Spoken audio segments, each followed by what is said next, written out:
Welcome back, everybody, to another episode of Porch Talk. This is episode 5 in our special guest series. This episode is sponsored by White Pole Holders. If you have fishing poles that you'd like to display safely on the wall, just need a way to get them off the floor, Pole Holders has what you need. So on Etsy, he has a nice selection of fishing racks to fit your needs. Pine, oak, and poplar are just some of the wood used to craft these beautiful racks. Engravings are also available upon request. If you live in Southwest Virginia, Southern West Virginia, or Eastern Kentucky and find yourself looking for an equipment rental, give Cantrell Holdings Equipment Rentals a call at 276-596-3078. They have excavators, backhoes, jackhammers. Cantrell Holdings Equipment Rentals has equipment for any job, big or small. Be sure to give their Facebook page a like and follow to learn more about their equipment rental options, including their operator services. Guys, we're lucky to have on another local legend this week. Former basketball player at Twin Springs High School, Hall of Famer at King College, and current assistant coach for the Eastside Varsity girls, Mark Dockery. How you doing, guys? Mark? Good, great to be here. Yeah, it's been a good day. You mentioned it earlier. The Cowboys lost today. So that's a good note for us to start on for sure. Yeah, I guess they pulled a typical Dallas Cowboys and choked in the playoffs. So, heck yeah, I'm not complaining about it. yeah, they're done now. They can go home. Mike McCarthy will probably have a meeting tomorrow morning. So yeah, they're already on the phone with Bill Belichick, from what I hear. So he's on a flight right now. Oh yeah. So we're gonna kind of do this somewhat like we do all the other guest ones. Mark, we'll just start with you when you fell in love with the sport and just kind of talk about your childhood. We don't necessarily have a structure like we mentioned to you before. We try to go throughout your life on up into now where you're coaching. But if it goes wherever you want it to go, that's where we'll go. All right. Just get started, man. I mean, when did you first fall in love with the sport? I don't know. I played ever since I was a kid. In the neighborhood that we kind of grew up in, everybody just kind of played everything. You played baseball, football, basketball, and you just kind of, it was just all kind of pickup. Like it wasn't like it is now with all the organized every weekend, and you didn't start in the second grade. But I'd say probably from about the time I was 5, I started playing and just had a love for the game and just enjoyed it. Not that I didn't enjoy the others, but just that was the one that I always kind of came back to. So I would say probably I've been playing ever since I was probably 5 or 6, and probably started playing organized by the time I was in the 4th grade. How old were you when you started going over to the outside court you told me about there beside the school and getting beat up a little bit by older guys talking about? I'd say probably since I was in the 3rd or 4th grade. A lot of the older guys used to play outside up at Nicholsville Elementary School. There used to be a goal, out back, and they used to just play pickup, especially spring and summer. You would kind of just go to the pool all day and hang out, and about 5 or 6 o'clock every evening there'd be a group up there playing, and they didn't take it easy on you. They pushed you around and beat you up, and they kind of told you, like, listen, don't go run home to your mom and dad telling them that if you're going to play up here, you're going to play. And some days you're up there and it's real good, and kind of like, I guess it's kind of where the competitiveness comes in is, if you lose and there's 15 or 20 people there, you got to see it. And, especially like when you're in 4th grade, nobody wants you on their team anyway. But just that was probably where I really started learning to, the physicalness of the game and how tough you had to be to play it. And, but yeah, I'd say probably 3rd or 4th grade. And there's a lot of good players and a lot of good games that went on up there. You mentioned that, that was a sport that kind of stuck with you. Did you play other sports like when you was little? Did you play football or baseball or anything like that? Yeah, I played baseball all the way through little league. Played football. The football, and I can't really exactly remember, but it wasn't as organized as it is now. I want to say we didn't start playing until the fourth or fifth grade, and it was like I want to say it was like an in-house type deal where like you just basically played everybody. And I remember after my fourth grade year, I wasn't too fond of it because that year the fourth graders played against everybody. So like playing against the seventh graders and Wow. and I mean I wasn't very big. I mean I was just tall and super skinny. So uh I basically spent all the time getting killed by everybody and but it wasn't as organized, but back then that was kind of what everybody done. And then by about the time we got to sixth or seventh grade, it was a little more organized. You talking about? I guess you get up in around middle school, sixth, seventh grade in basketball. Did you have like a middle school team? I guess out at Sun Springs, or is it still kind of a little league thing you played then, or and who was coaching you when you were young? Well, and so Scott County used to have a pretty good rec league program, and so the two elementary schools, Nicholsville and Dungannon, made Twin Springs, and then you had Rye Cove Intermediate and Duffield that would end up at Rye Cove. And then Gate City at the time had about 4 or 5 elementary schools. So you had like Shoemaker, Weber City, Yuma, Hilton's. And so, I mean, we had a pretty big rec league from fourth, fifth, sixth, and seventh grade. And it basically, you would do Little League. I tried to play, I think, in third grade because I was ADHD really bad. So I just super hyper, and Jeremiah can tell you like I can talk to people all day long and end up everywhere, but my ADHD is bad. I'm not diagnosed or anything, but I guess that's a self-diagnosis. But I feel you. yeah, so I tried to play in the third grade, and that didn't work out. So in the fourth grade, I started playing, and I think Jeff Peters was my first little league coach, and then when I got into the fifth grade, Doug Campbell took over. He was a guy, he had coached a lot of the little league teams through the years. Like he had coached Stacey Irvin and them when they were younger. So my fifth, sixth, and seventh grade year, he coached us all those years. And I believe in the fifth grade was when he kind of took an all-star team and put us together. You called an all-star team, but he basically took a few kids from Nicholsville, a few from Dungannon, and put us together and let us play. And that was probably the first time I got introduced to like Keith Warner outside of like us playing against each other, because we played against each other in the rec league. But then in about fifth grade, Doug started putting us together and doing that travel team. And we would travel for probably, 2 or 3 months, be like, every other weekend. And I think like they always used to have the big one at Castlewood. I think that was probably the first time we ever played against Jeremiah and them, and didn't know it at the time. But I think they killed us over there one year. So, but yeah, that was kind of like our little league, kind of in a nutshell when we started doing the travel and stuff. Yeah, I guess you were a grade behind me. I guess back then, but was you a grade behind me? I actually probably would have been in the grade because I was in the same grade as Keith. Okay. And then I held back in the eighth grade. Okay, so, but yeah, we used to those traveling teams, man. We go everywhere, but Castlewood it was always like the big one that brought like everybody together. People from out that way, people from out our way. Seemed like Castlewood always had the most teams. It was always a really good one. I remember playing a lot of games in those gyms growing up. Yeah, and we had played a lot. Like at Rye Cove, Rye Cove always had a tournament. Powell Valley always had a pretty good one. And we would go over, like, Doug would always take us one weekend to, like, Elizabethton and get us killed. Like, we would play, like, all the science hills, and we get killed all weekend.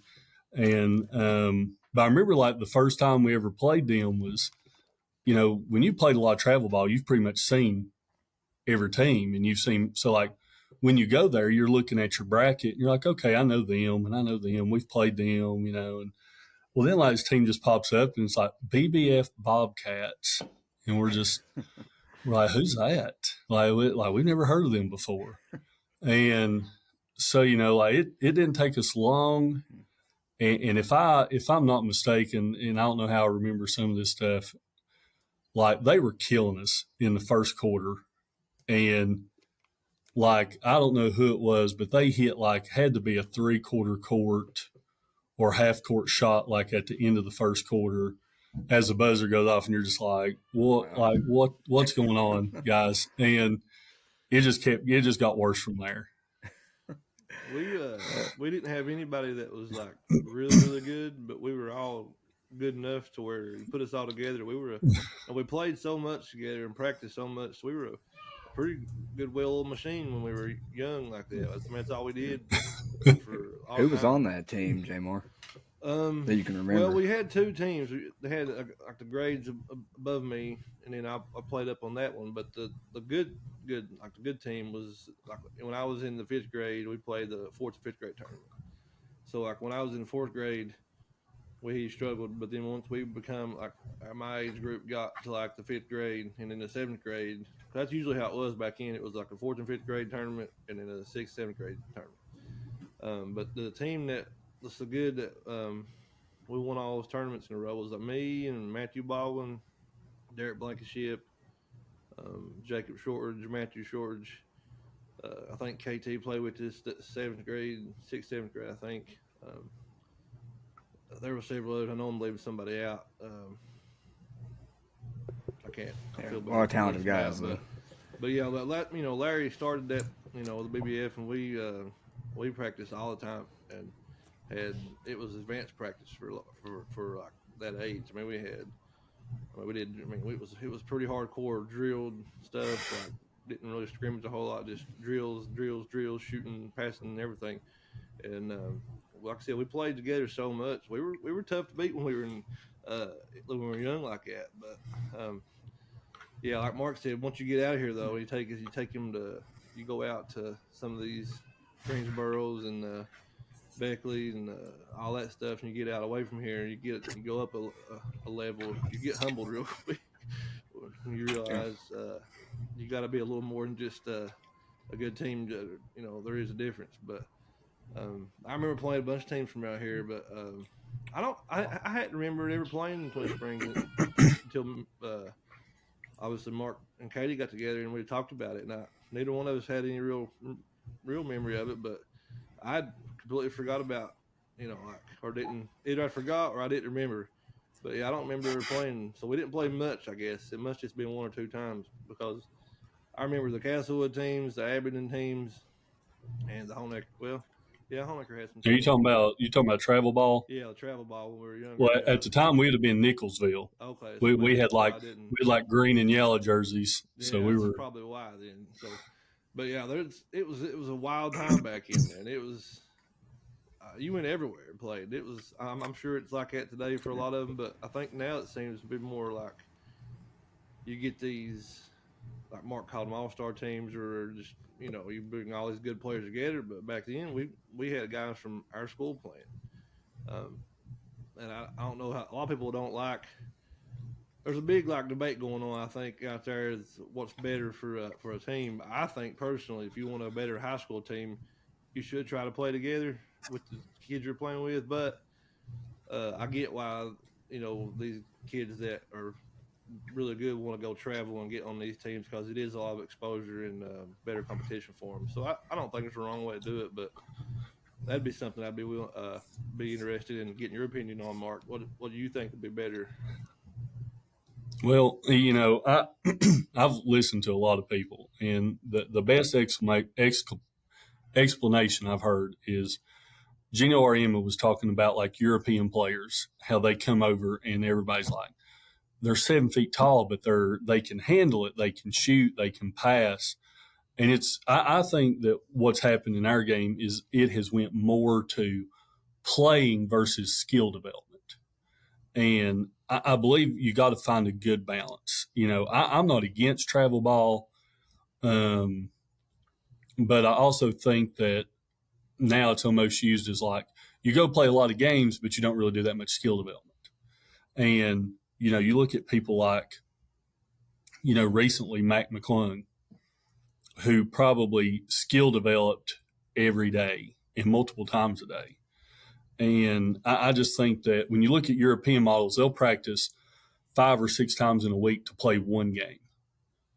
And there's travel ball teams here where they, don't even practice, but they'll go on the weekend and play 5 or 6 games. And that's good to see competition and you want to see better competition. But when you're kind of never getting in the gym and never developing and never really practicing with your team either, I think that hurts you in the long run. Yeah. But I think that you got to find the right balance. I mean, I know it's kind of a little off from the travel ball part, but just on that same note, when you was younger, where did you find that skill development? What, was that you just on your own doing it, or did you have somebody that was kind of guiding you there as you was getting older?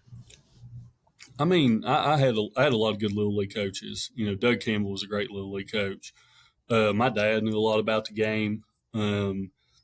He went to Rye Cove and had played for a really good coach. I think it was Kenny Wayne Irvin was his name. And, we used to, my dad was just real old school about how, we used to get on my porch at my house and I would just get out there in the dark and he would turn the light off on me and he would just make me, and I would just dribble. And it wasn't him really making me. I wanted to get better. And so I would just dribble and he'd be like, take it through your legs. And I'd dribble it through my legs. And then he'd take it behind your back, cross it over, and doing it in pitch black dark. So you couldn't even see the ball.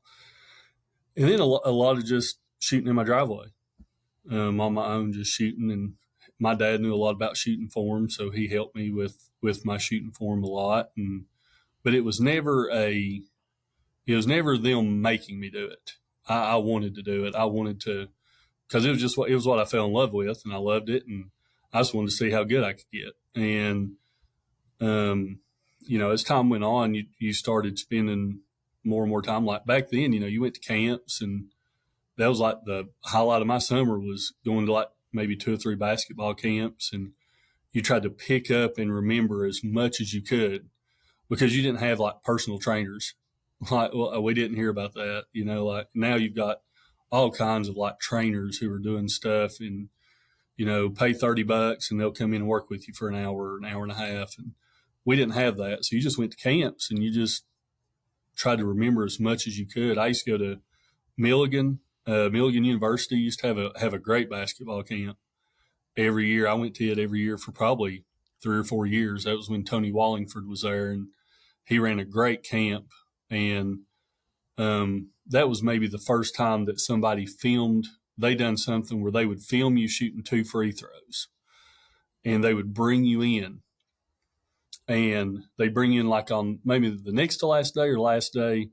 They'd bring you in and they would basically break down your shot with you. And they would say, all right, here's what you do well. Here are the things you're doing well. This looks good. This looks good. This looks good. Here's what we see. And they would show you the video of you shooting. And, I remember them talking about my left thumb, something that I had just never really paid attention to. And they caught it and said, you need to get that out of your shot. And they would show me the video and say, see right here. And they would give you a sheet that had like that on it. And, that was like, but I remember like you learned all the ball handling drills and you went home and you just tried to remember them. And you just go do them on your own. Yeah, that's one thing I've noticed is these younger kids, everybody wants to know what they should do, how they can get better. And you can tell them, but mainly if you don't go home and do it on your own, it ain't going to matter. You can't do it a few times a week in practice and just expect. That's why I told like them young kids when I was coaching the 6th and 7th grade boys at Little League. I was like, we can do this here at practice, but unless you decide to do this on your own all the time without somebody making you do it, you're never going to get to where you want to be. And I think a lot of people think that you can just go out there and work on it here and there and you're going to expect this, big improvement. And it's not how it works. Like you have to, like you said, it's almost, I mean, I'm sure people get by with it that their parents making them do it, but I almost feel like you have to do it on your own, because if somebody's making you do it, I still feel like there's that little bit of, well, I gotta do this and it's not gonna be as fun. You know what I mean? Like you should if you Yeah. can do it on your own and you do it because you want to do it, I think those tend to be your better players overall. Yeah, and I mean it's just like you said. I tell our kids all the time, if you come to open gym and you come to the weight room when we have it open, and you come to every practice and you never miss, you'll be a good basketball player. You'll be okay. You're not going to be great. You'll be okay. You'll be good. But like the great players are the ones that do it on their own, that try to get a basketball in there. And there's times when you need breaks, like you need to take a little break and you need to rest. But, really good basketball players put a basketball in their hand and do something with it almost every day. And, when they're wore down and they recognize it, they take a few days off. But, they do something every day. And that's what I've kind of tried to tell our kids when I coach is like, if you just do, I call all the stuff you're supposed to go to the bare minimum, the open gyms, the weightlifting, the practice. To me, that's like the bare minimum of what you're supposed to be doing.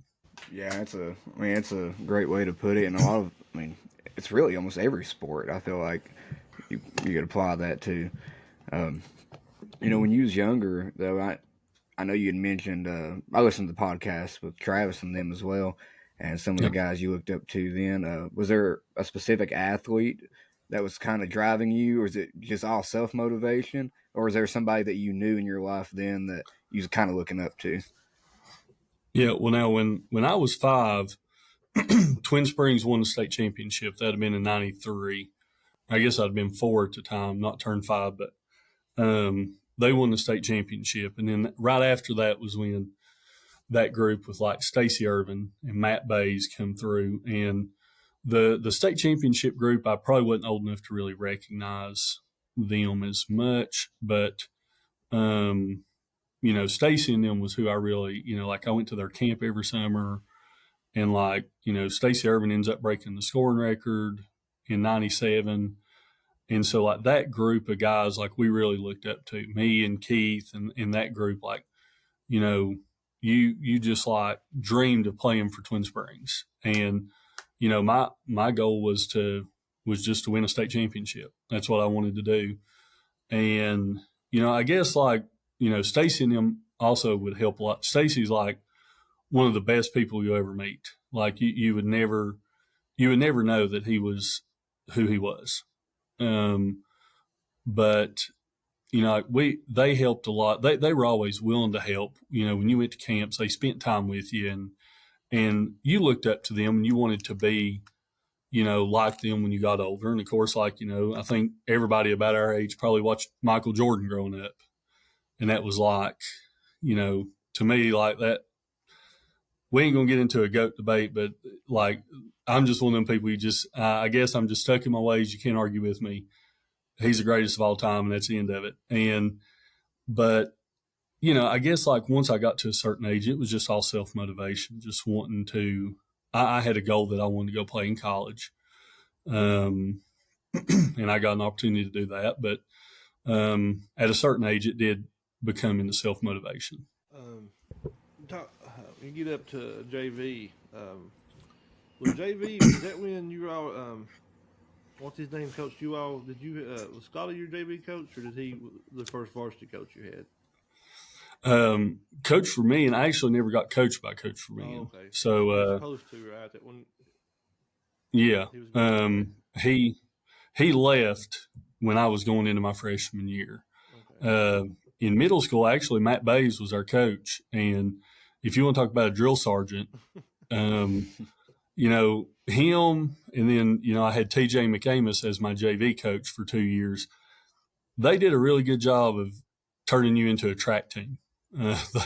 Matt Bays would about kill you. If you ever been to Twin Springs gym, you had the balcony on one side. And, I was talking with a friend of mine, and we actually both remembered it was, we couldn't do something right. And like middle school, you're always practicing late because varsity has to practice, and JV, and then you're waiting for them to get done. So it was like pretty late, and Bays was making us run because we couldn't do something right. and he basically said something along the lines of like, I don't care if your parents are out there waiting or not. You're all going to do this until you do it right. And he would make us run like up the stairs, across the balcony, and back down the other stairs, and then around the gym and back up the stairs and around and we just, if we didn't do it right, he just kept making us run until we did. And that was middle school. That'd been my seventh grade year, because usually, at Twin Springs, by the time you got to eighth grade, you was on JV. Were you, what are you now, 6'5"? Yeah, I'm 6'5" now. Was there a year where you really shot up and got really tall, or were you always kind of taller than everybody else? Well, I guess I was always kind of tall. Like, I can't really remember, because we had a bunch of tall people in our class. We had twins in our class who was always taller than me. Sam and Logan Gilmer, they played football, and they were always taller than me. And I think maybe between my first eighth grade year and my second eighth grade year, I really had a good growth spurt and really shot up a little bit. And my first eighth grade year, I played for TJ McAmis, and y'all seen TJ coach before. He's the same. He's worse then when he coached us than he is now. He'll tell people that. He'll tell, like, the first few years he was at Twin Springs, he was harder on us than any other group that he had, besides maybe the varsity girls group that he coached. He coached varsity girls there. That was when girls was in the fall, and he may have been harder on them than he was anybody. But he was hard on us. We did a lot of running. Didn't matter what you done the day before. If you came in and your effort sucked, he was going to run you. He didn't care. He didn't care if you was the best player or the worst player. But that, when I held back that first eighth grade year to second eighth grade year, I really I grew a lot. I had a big jump there in height, and that helped. Now, as you was going into varsity, did you start right out of the gate, or is it something that you had to kind of work to get there? I started the first game of the season. After my second eighth grade year, we were getting ready to go to varsity, and Greg Irvin, the coach at Gate City, retired. And we kind of had heard that Coach Vermillion was going to take it. And he did. He took it. Well, then Coach McAmis actually took the varsity job. And when he took it, we were like, okay, well, he's going to be our varsity coach. Well, then it wasn't very long after that, the J.J. Kelly job opened up. And he pastors a church in Wise, and he took it. So, we were sitting there for a while just kind of like, who's our coach going to be? And so, lo and behold, John McCurry shows up. Didn't know him. We didn't venture over in Northeast Tennessee a lot. And so the first meeting that we have with him, he comes in, he talks to us, and there's this little, 6-year-old boy running around. I'm just like, that's probably his grandson or something. I'm a freshman in high school. I'm an eighth grader then. This was in the spring. So, he gets talking to us, and he says, "This is my son, Drew." And we're just all kind of looking at each other, just kind of like, and he said, "Boys, there may be some snow on the roof, but there's still a fire burning in the furnace." And so then he told us, he said, I can tell y'all how we're going to win every game we play. And we was like, all right, yeah. And he's like, we got to score at least one more point than every team we play. And we was like, well, okay. So, not wrong. Yeah. But I believe actually the first game that I played was against Twin Valley at Twin Springs. Probably. We played, it'll be my sophomore year. We played early in the season that year. It was I don't know if it was, I can't remember it was very early. I do remember that. Yeah, it was our first game, and believe it or not, I actually started that game with the technical. So that was how, and Coach McCurry had some colorful words for me when he came back into the locker room. But I mean, everybody tells when the referees come out, and I'm a freshman, and we go out for warm ups, and I'm excited, and I just go up and dunk one, and turn around, and I believe it was Steve Roberts. I was turning around, and I remember he joked around with me years later. He said, "I wasn't going to give you a technical until you kind of smiled about it." And I said, I wasn't smiling about it trying to be a smart aleck. I was smiling about it because I knew I was caught. And so that was how I started my career out, and that game was with the technical. Wow. So, It's almost somewhat storybook, though. I mean, you started off against Twin Valley, and then you all had such great matchups, when you got into the playoffs and stuff as well.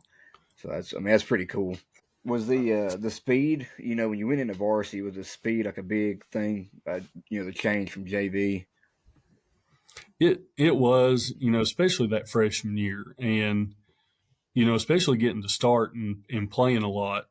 It was you play it before, but also like it's just different. It's almost like midway through the season, I remember I had like a really bad slump, and I think like Coach McCrary told me to go home one weekend, and he's like, just put your feet up, don't do anything, don't even think about basketball, just rest.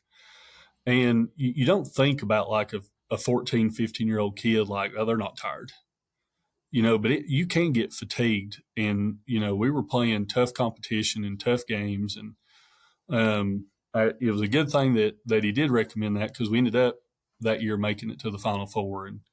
And that was kind of the first year that we really, really felt like we had a shot to maybe win it. That year, we didn't, but the whole region tournament, all of our games, like there wasn't like any real, it wasn't like any games that you had in hand the whole time.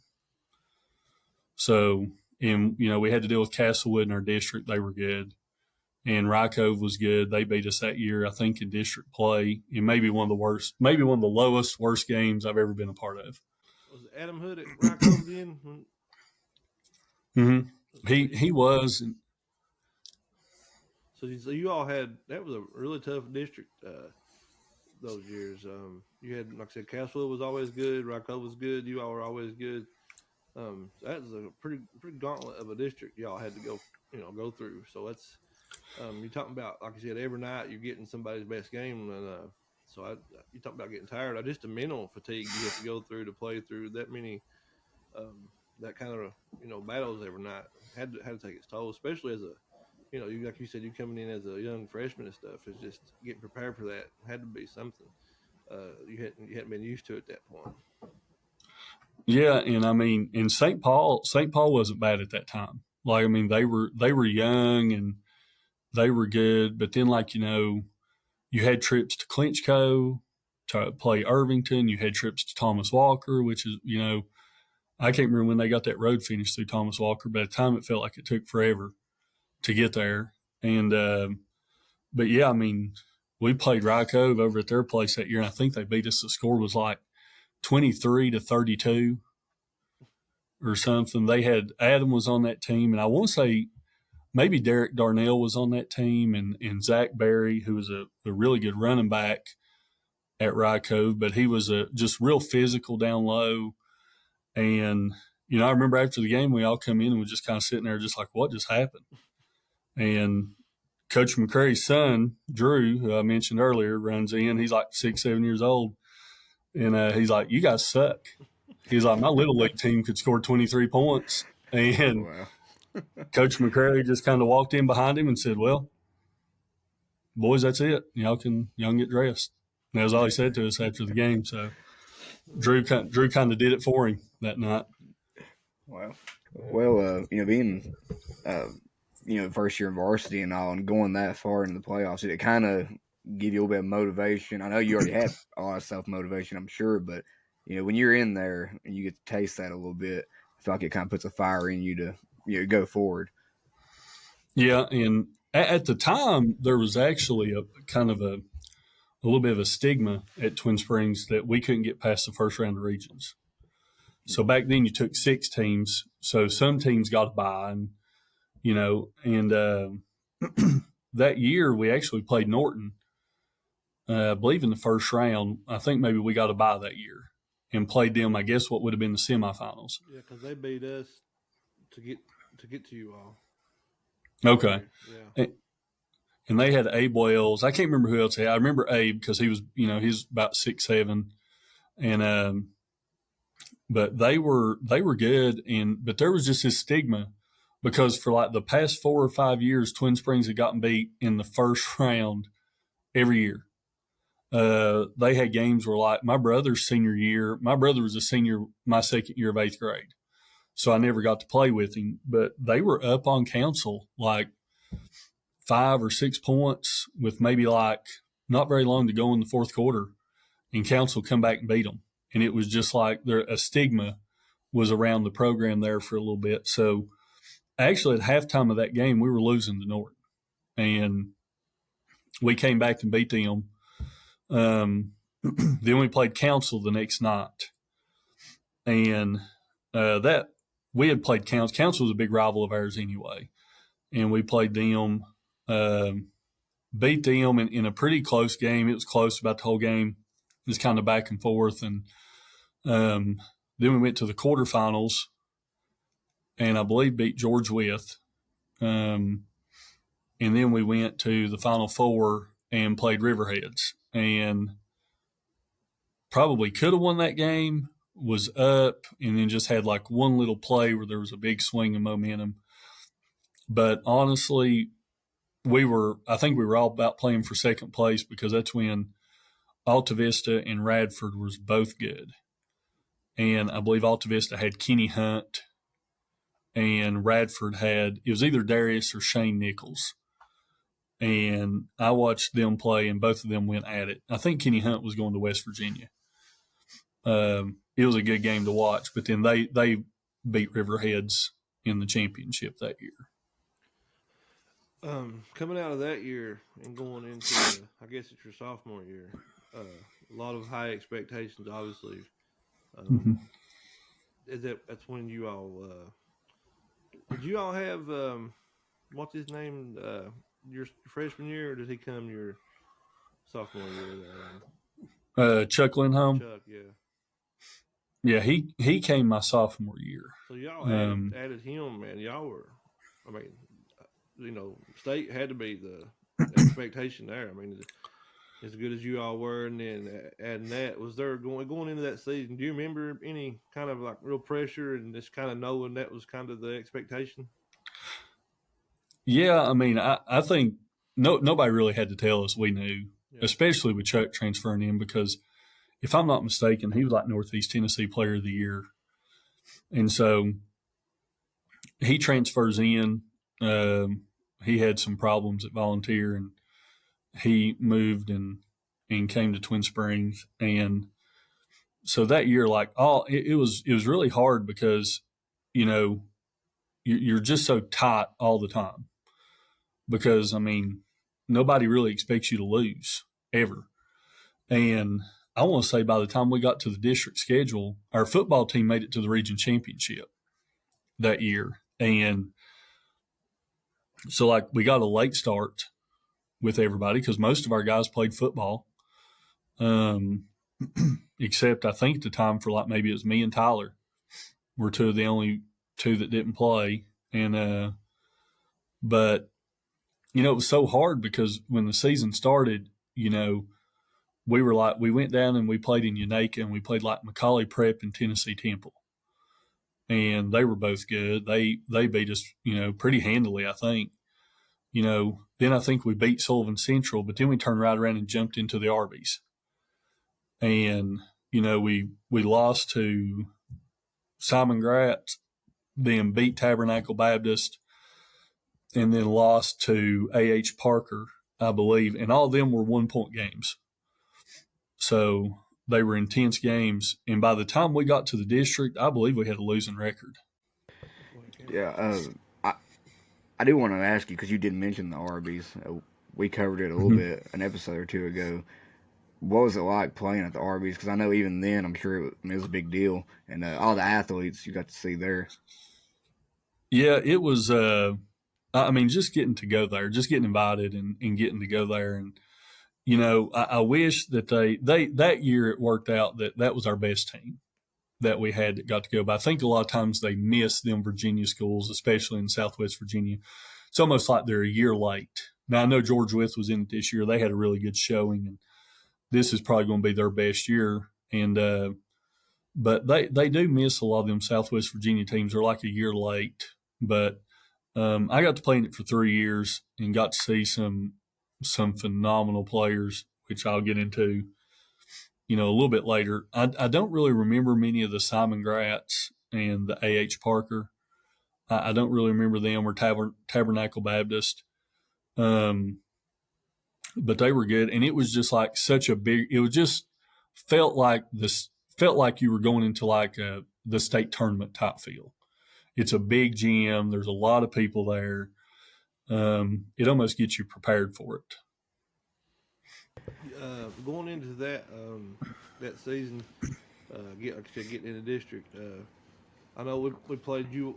That year y'all come to Twin Valley for the Blizzard Bowl. Yeah, we about got stuck. Yeah, I remember that. No bad weather that day. Kind of started flurrying around the end of the school or something, but they're like, we're playing it, so no reason not to. And basically, by the time you all got there and everybody got in the gym, it dropped. I'm talking inches and inches of snow within like 2 hours. And I like talking to people that were there that night just to get their experience coming home, because everybody's got a different one. So this one slid across the 4-lane pulling out at Sonny's. This one slid across the 4-lane turning off somewhere else. Like, it was very bad. But my experience from that night is we had to drive in that weather to the hospital because I had fractured my elbow. So Dad reminded me of that the other day. We were talking about you coming on, and he's like, asking me about driving home in that blizzard. So, this is just not basketball related, but what was that like? How did y'all get an escort from because I heard y'all got an escort from a county road truck, trying to like clear the road for you on the way home so the bus could get there? Yeah, I actually rode home with my parents, and believe it or not, I don't know what it was about Twin Valley. I actually got technical in that game too, I believe. It must have been something about at that time, but the whole way over there. So like we leave Twin Springs and we're going. Well, we get to like that little turn off at the end of 71 where the Salt Dome's there, and it's just pouring the snow. So and Coach McCrary. Yeah, and so we're just like going over. Well, he calls and he's like, "We still playing? Like it's pouring snow on us." And he's like, "I ain't doing anything over here." So we just kept going. Well, we got to like Lebanon, then we go on up and got to like got to Claypool Hill, and it's still like the whole way just pouring the snow on us. And he calls again, "Coach, are you sure that we're?" And he said, "Yeah, Coach, it's clear here. There ain't nothing here." So we get there, and it is like it's not doing anything.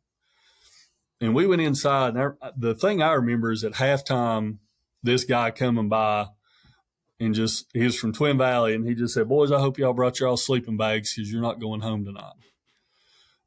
And I think it was Keith Warner maybe said, "There's no way I'm staying here tonight." And so we actually did. We had to follow. They made a bunch of us wait. We kind of lined up, and they let a salt truck go in front of us and scrape the road the whole way over that mountain to get back to the 4-lane. I don't remember having any like sliding issues or anything like that, but I do remember like coming out and being like, "What in the crap has happened?" Like it was almost like a blizzard hit while we were in there. That was before they fixed Bill Young too, so that was when coming back down from going towards the Whitewood side was still the curvy part.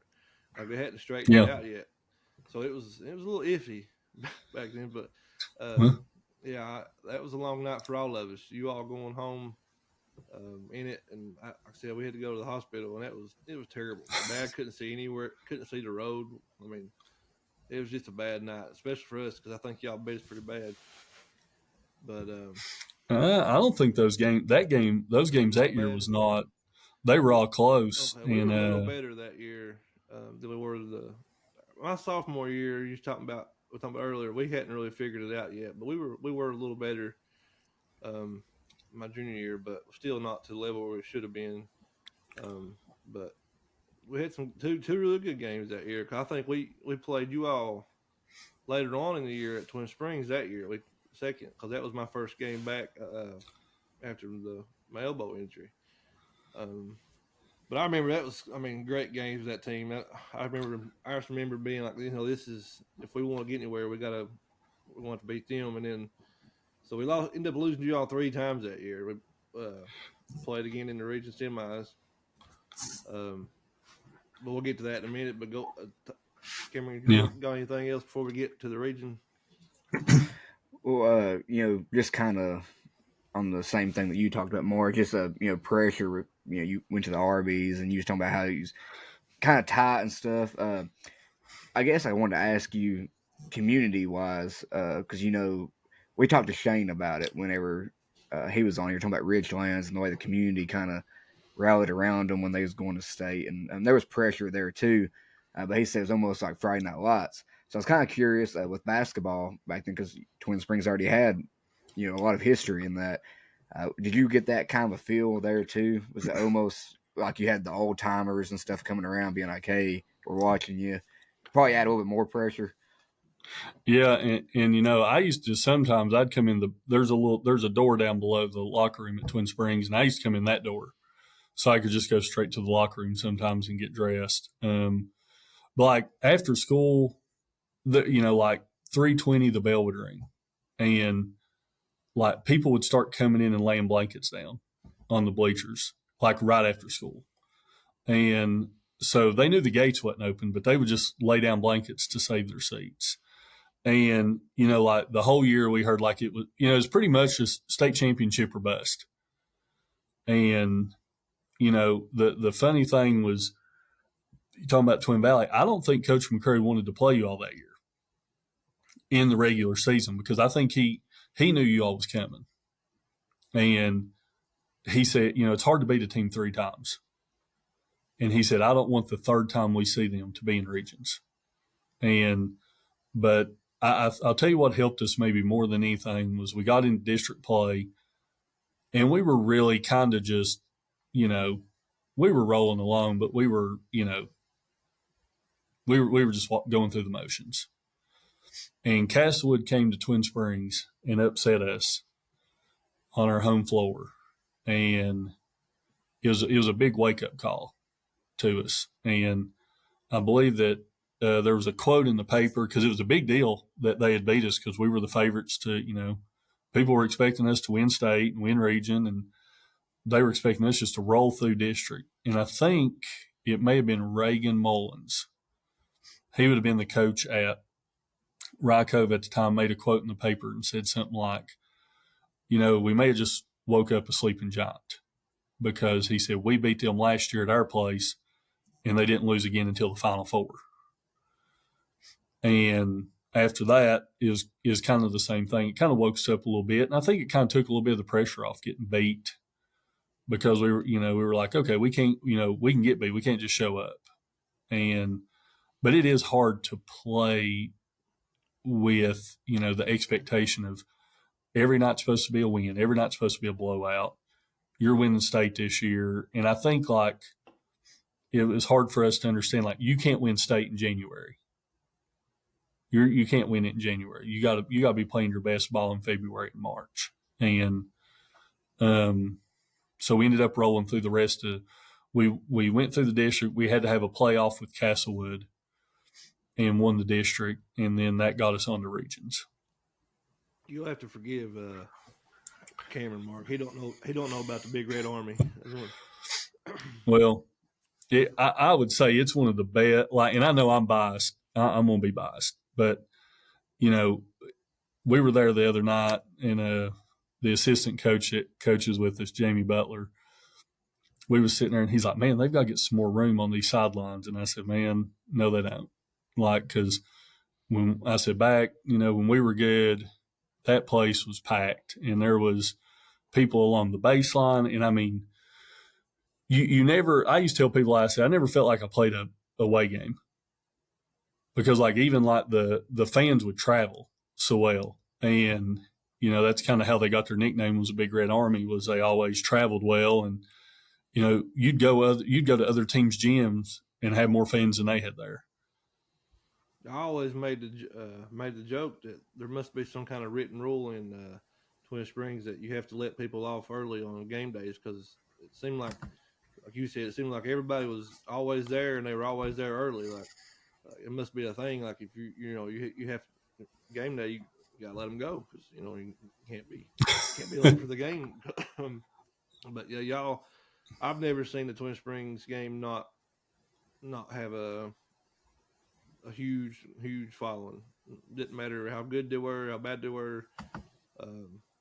They're like you said. You said you were biased, and you know how I feel about Twin Springs, but I can admit that as far as fan base goes, they were one of the most loyal and best ones I've seen.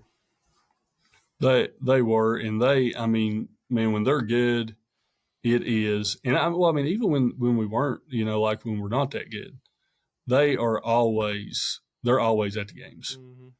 It doesn't matter, and it is just it's just one of them things. Like everybody's biased to their school, that they are, but I mean, I never went anywhere. Even now, like I go to games and people are like, "Man, there's a lot of people here," and I'm like, yeah, kind of. Like it's like you just got so used to it, that, and I mean, and back then rivalries were so good. Like me and I'm, me and Katie Joe was talking about that. Just about like Facebook now. Like, and Facebook has just ruined everything. Yeah, I mean, it has. I mean, it just, but you go and like, you had these big rivalry games and people get on Facebook and they'll be like, I can't believe that other team's fans. They told this kid they sucked and blah, blah, blah. And I'm like, I heard that during warm-ups when we went to other people's gyms. And it's ruined rivalries. I mean, like, you can't say anything. You can't, like, I remember the year that Central put the sign up and it said, Merry Christmas to everybody but Gate City. and people took pictures of it and put it all over. Like, can you believe that they would have the nerve? And I'm like, to me, I'm sitting there like, that's just a good sign. That's just a good old fashioned rivalry sign. Like, who cares? Like, it's a rivalry. And yeah, and I mean, I remember going and people about, oh, these grown adults. Yeah, I'm like, I always got yelled at by adults at games. Like, it just like, if I didn't, I felt like it just wasn't a good game. And it was, but I mean, as a player, I loved it. Like, you loved going to other people's gym and them hating your team. Like, I mean, hating your team. And I'm sure like Jeremiah dealt with that when he was at Twin Valley, like with Hayside and Council, and like, like those other schools, like you didn't like them. You did. It wasn't that you didn't think they were good people or anything. You just, I hate that place. Like, like it's just what it was. And it's Facebook now. Like, people get on there and they're just like, well, they said this kid sucked, and they said this kid was overrated, and they said you should have heard what these people were saying. And I was like, I heard worse in warm-ups. Like, when you was warming up, when the student section would lean over and really just like when you come up their side, just really give it to you the whole way up through there. So, but it was a lot more fun, and it was even better before us. So, yeah, I mean, I have my brother-in-law. He played for Grundy back when they were going to the state semis in football. And some of the stories I heard when they went and played, I think it was Cave Springs and some of those others. They're pretty rough. Way worse than anything that I ever dealt with. Well, I mean, and Twin Springs fans, they said stuff too. I mean, I heard them. They said it, and but all the, like, now you get on there and all it is a bunch of finger pointing by everybody's fans. And sure, do some of them step over the line? Probably, but everybody's fan base has a few that probably do. But I mean, me personally, I loved it. Like I loved going into a gym and somebody yelling at me, and just it. Like I don't know. I mean, I guess I just enjoyed it too much. But I mean, that's the stuff I remember was going into big packed gyms where people just hated you and hated your team, and going in there and getting a win. Like that was like the best part was going in there and getting a win. What and I kind of want to ask Jamar this as well, but what was the biggest rival that you had in high school? Basketball. Yeah, either one. I'm curious of both Mine of you was- because I'm mine sure was it's Twin different. Springs. Was it Twin Springs? Oh yeah, because there's nobody in the. We never went with like in the district. We got past council my sophomore year in the tournament, but then they weren't. My junior year, they weren't as good, and then my senior year, it wasn't really any close games. Um, I mean, and I guess you could say Hayside, but it wouldn't. That wasn't like that was just on the floor type of thing. I guess like we matched up with them. That was who we had to get. Make sure that was that or the second best team my junior and senior year. But as far as just like for whatever reason, and I think it has something to do with my Uncle Jeff getting put out by Twin Springs on a last second shot in '93. So you get to hear that story growing up. So it's like in the back of your head, you're like, oh well, they beat So I guess I carried that with me a little bit, but then just the fact that we lost to them my sophomore year regular season, and then like I said earlier, leading up to his sophomore year, my junior year, we were actually made that step to where we knew we were, we were pretty good. But then here we are, we get matched up unluckily with Twin Springs in the first round of the region. I think we were probably the two best teams that year. I can't remember. Gate City was really good that year too, but I think overall, and I said I'm biased obviously, but I think we should have met in the finals. I think it's what would have happened if we'd have been opposite. But there we go. They beat us again. So I just naturally, I kept getting put out. We kept getting beat by Twin Springs. So that was my reason for the rivalry, I guess. But it wasn't anything other than just that was the hurdle we had to get past. So that's how I developed it on my end. But I didn't have many. I mean, Grundy, just because I grew up with all those guys playing against them in the league. I don't know. I guess I didn't have any real. I can't really pinpoint anybody other than really, Twin Springs for some reason jumps out. But what about you, Mark? Did you have any? Well, I mean, we always had Castlewood in the district, and that's because their fans were so wild.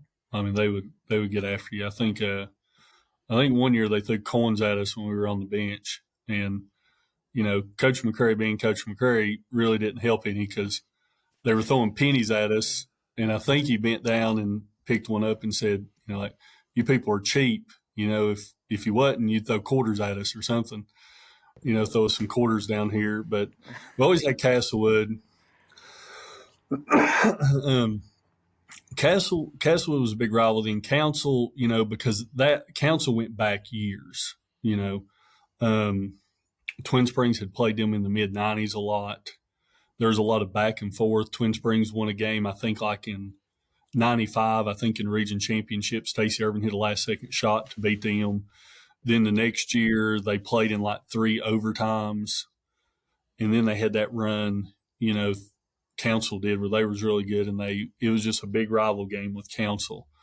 And then of course Gate City being in our county, our county rivals were good, like Rye Cove and Gate City, but we had never really played Gate City because they were always Double A. And then when they dropped down, it gave us the opportunity to see them in the region tournament. And then Twin Valley became a rival too, just because we played them a lot. We seen them in region that year. And I don't know if you remember this or not, Jamar, but you all were ahead of us at 3 quarters in that game. Yeah, I remember. I remember. Oh, I remembered. Don't worry. Well, and I didn't when I did Travis's podcast, like I went down there and pulled a bunch of stuff out because I couldn't really remember. And I remember that game. I remember going and looking at it and being like, no, they were beating us after 3 quarters. Like I didn't remember that. Like it was, but it's funny just like how you develop the rivals through like who you see the most, who you play a lot. Like, Castlewood was always, like I said, they were big. Council, we always played them. Twin Valley became a big rival. And that was before like I knew Jeff and all that and all the with Garden and but yeah, I mean we kind of probably had the same rivals going through, like, and I guess who you watched them play growing up. We always watched Twin Springs playing Council. Like if that game was coming, like when I was young, my parents were like, "We're going to that one.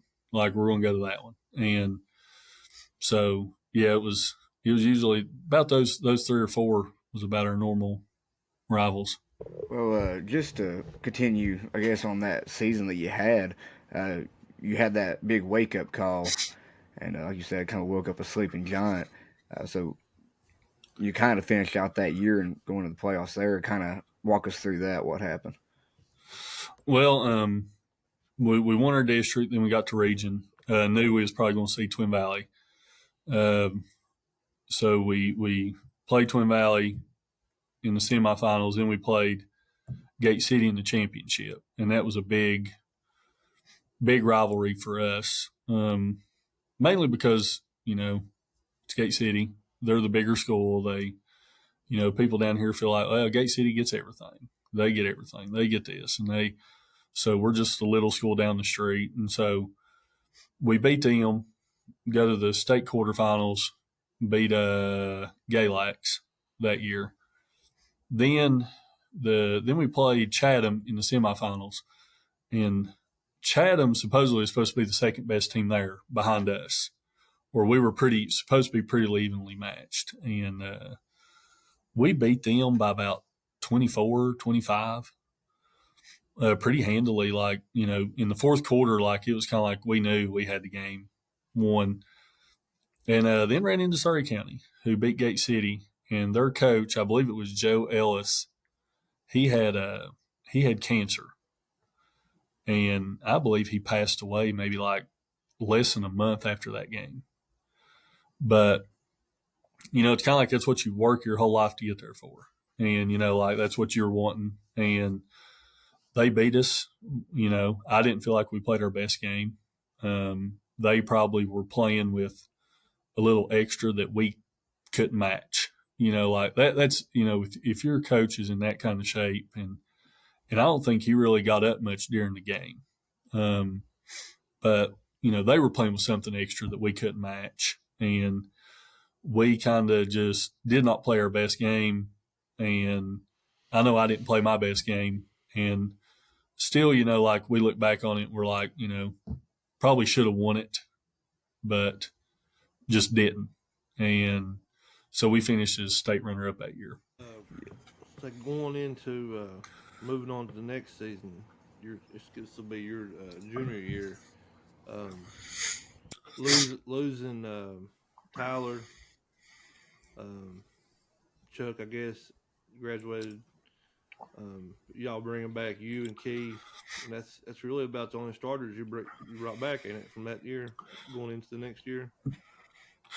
Yeah, and of course, like you can't talk about Twin Springs without talking about the exchange students. So, Well, when you said Castlewood earlier and the pennies throwing down, we can jump back to the timeline here in a minute, but I need you to tell Cameron because I'm afraid I'll mess it up. But what was it that Coach McCrary told Ponche something about have to do with a free throw, and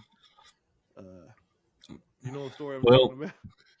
Yeah. So we were playing Hayside in the region quarterfinal. It had been region quarterfinals that year because we had lost the bye that year.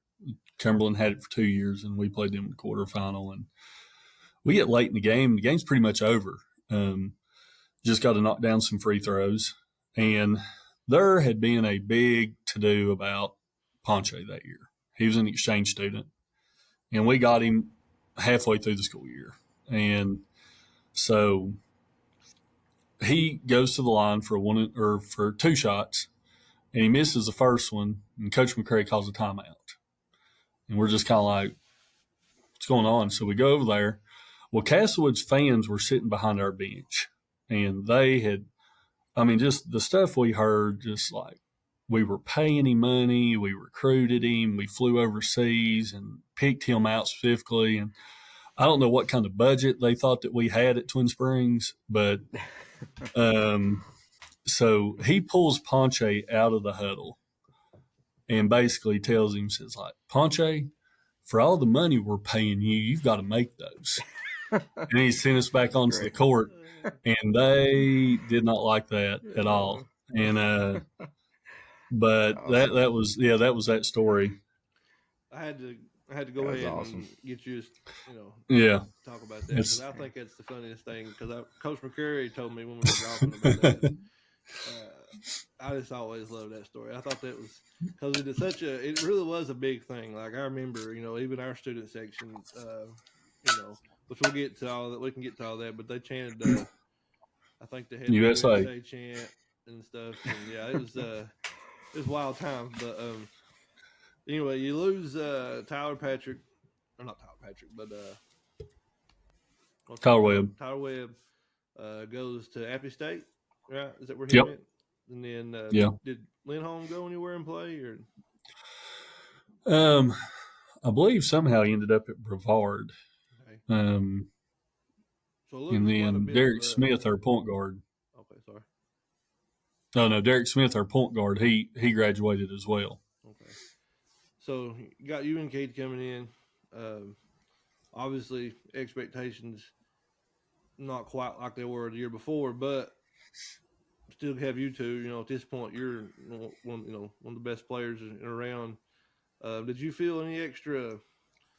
Did you have that conversation with Coach McCrary? Like you got to, it's on your shoulders, anything like that, or did it kind of just come naturally and you just kind of knew, or how'd that work out going into the season? Yeah, we had a conversation just about, like you can't be as passive anymore. Like, when Tyler was there, we fed the ball to our post players. We fed the ball to Tyler. We fed the ball to Chuck. That was how we played. We're going to get them the ball. We're going to let them score a little bit, and then, we'll let whatever I get, whatever comes to me, that I'm open, and I just kind of played as the flow of the game. My junior year I had to be a little more aggressive. And especially like early on in the season, we played a tough schedule. We played Sullivan Central that year, who I think won their conference. And I want to say that year they were in a conference with like Science Hill and Dobbins Bennett and them.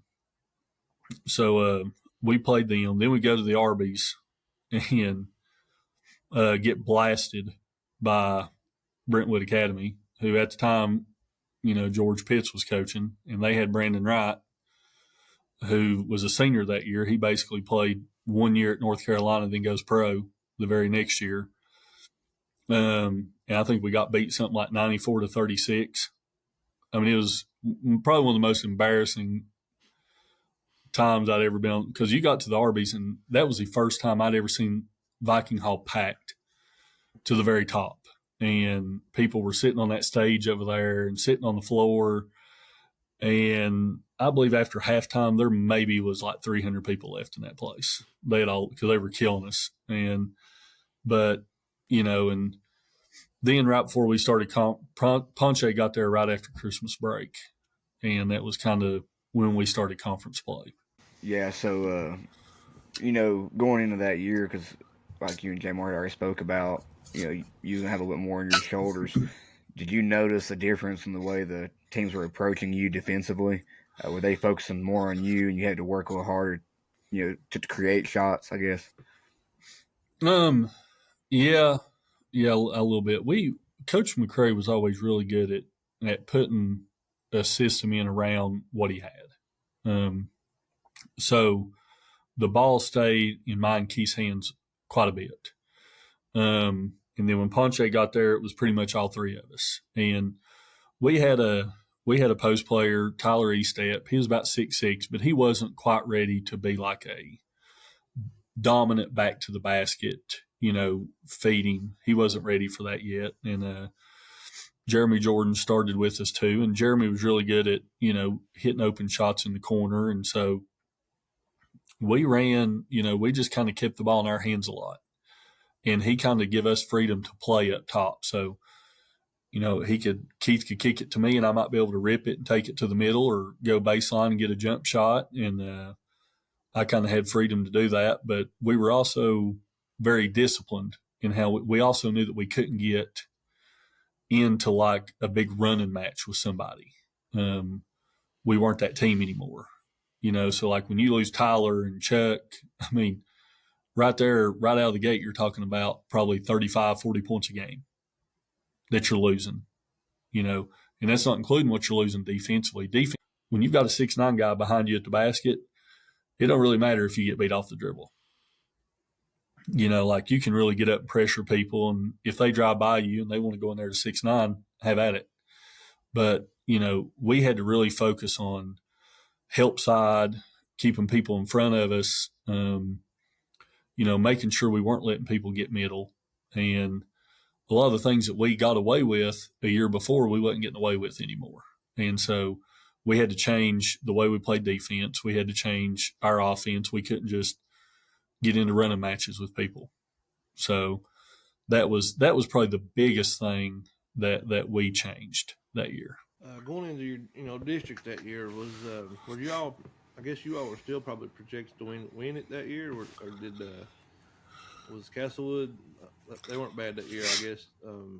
What was the outlook like going into the district play?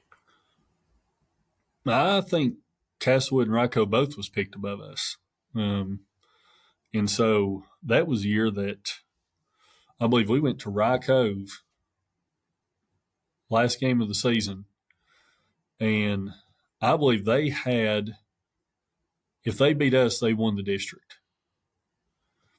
But we beat them and threw the district into a 3-way tie. Now, the thing about that is, so that was used to the schools, they just rotated through the schools who hosted. That year, the district had picked that they were going to host it at 3 schools, 3 locations: Thomas Walker, Castlewood, or Clinchcote. So when you have a 3-way tie, you just got to have a playoff for it. And so you're kind of crunched for time because region dates are set. You've got to play the region tournament in that time slot. So we had 1 week from that Friday night. We had 1 week to get the playoff and the district tournament in. So we go and play Rye Cove, I believe, on Monday at Thomas Walker. And we beat them, and then we met Castlewood, beat them in the district championship playoff, and then still had to come back and play 2 nights in the district tournament. All of those at Thomas Walker. Yeah, it was a long week. Wow. Do the fans get up for that? I mean, because that's exciting, but at the same time, travel-wise, that's a lot of work for everybody, I feel like. Well, they were always there. I mean, it didn't matter. They were always there. And going to Thomas, I think it takes Thomas Walker a long time to get to Thomas Walker. Like, yeah, you know what I mean? Like, it's just, I don't think anywhere nobody has a short trip getting there. That's just from my experience. Yeah, I mean, 4 trips there in a week is just horrible. I mean, it was horrible. So going into, I guess that was for the regular season. I guess that playoff that we're talking about. Yeah, that was for the regular season. So then district tournament. Did y'all win the tournament? We did. We met Castlewood again in the district tournament and beat them, and so we won the district and the district tournament. Did you all have to play? Did y'all get a first round bye in the region that year? Or did you have to play a game? We didn't. That was the year we lost it, so we didn't get it that year. You don't have to play that first round. Hayside. Okay, you said that. Had to play Hayside. So that was. I believe they had Collie. So now that was year before, I think that year.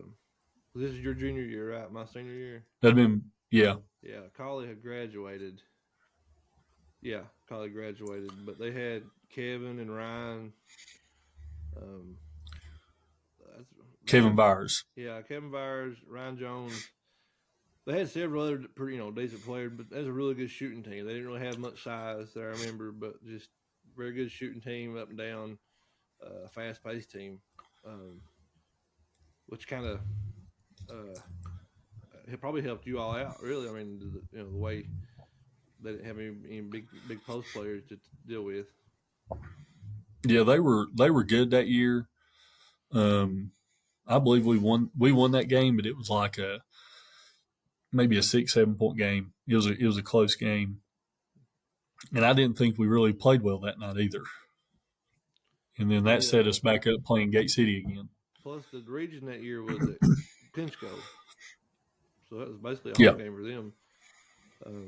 So y'all get Gate City in the semis. I don't remember who was even on that Gate City. Who did they have that year? That would have been they had Jamie Hackney, Tylee Anderson was on that team. Then they had Cody Salyers was on that team. He was a pretty good shooter. I'm trying to think who Josh Castle was on that team. I'm trying to think who I can't really remember who else. Maybe Matt Bays was on that team, and I'm sure you all probably didn't like us that night because that game went into 3 overtimes. I remember it being a long wait. Yeah, and so, and like back then, like there wasn't like days in between. Like we played 3 overtimes. Thursday, Friday, Saturday, I think, right? Yeah, I think so. Wow. But we played 3 overtimes, and then the very next night had to come back over and play Twin Valley. And how long did it take you all to get from Spring to Clinchco? What kind of drive is that? A couple hours? Or? It was probably about hour 15, hour and 30. Pretty good drive. Yeah, and I mean you're making that trip back and forth every night. That's Mm-hmm. a lot of road time. Well, I know the night that we played you all, like I woke up and in that year we only played 5 people. Mm-hmm. So like from the time we entered the playoff, the 3-way playoff, we only played 5 people from that point on. So the 3 overtime game, nobody came out, nobody got any rest. I remember the morning we woke up that we was having to come over and play you all. We were like, I woke up and told my parents, I said, I'm exhausted, like I am tired. And I mean, but we went over and played. I think the first time y'all beat us pretty in the region championship. I don't think it was close. Yeah, I think it was closer to. I think by the time y'all started fouling and we made some foul shots, I think we pushed it up a little. I don't think it was 20, but it was like 15 maybe. By the time we hit because after you in there, you foul start. We made our foul shots. I think it kind of extended it, but yeah. So you all, where did y'all have to travel to for the quarterfinals that year? We traveled to Lord Botetourt and played Glenbar. Okay. Wow. So you get past them. Was that a pretty close game, or? It was. We actually got there. It really wasn't that big of a gym. Like one side was kind of small, but the thing I remember was that we got there and probably 3/4 of the fans were our fans. And so I remember that game we got off to a fast start. Like that really wasn't our way. We were more like patient and kind of moving the ball and that game we got off to like a really quick start. Like I want to say maybe we got up like 10-0 or 12-0, like really quick. And we won that game, and then that put us back. That was the year that the VHSL, for some reason, flipped the bracket around, and we met you all again in the semifinal. Yeah.